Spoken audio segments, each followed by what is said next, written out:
ব্যবহার করা হয়, সুডাহ শব্দটি ব্যবহার করা হয়, সুডাহ সুডাহ।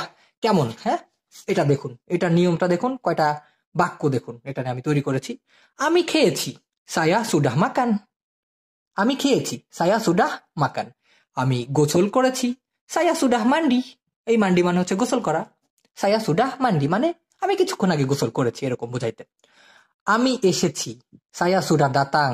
তার মানে আমি কিছুক্ষণ আগে এখানে চলে আসছি। সায়া সুডাহ দাতাং, এই দাতাং মানে কি?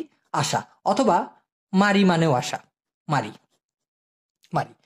আমি বিয়ে করেছি, আমি বিয়ে করেছি। তার মানে আমি কি বলেছিলাম? যে জিনিসটা আমরা করেছি এবং সেটার রেশ এখনো আছে, সেই ক্ষেত্রে বোঝাতে গেলে সুডাহ কথাটি ব্যবহার করা হবে।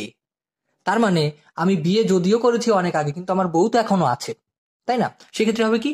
সায়া সুডাহ কাউইন, সায়া সুডাহ কাউইন, আমি বিয়ে করেছি।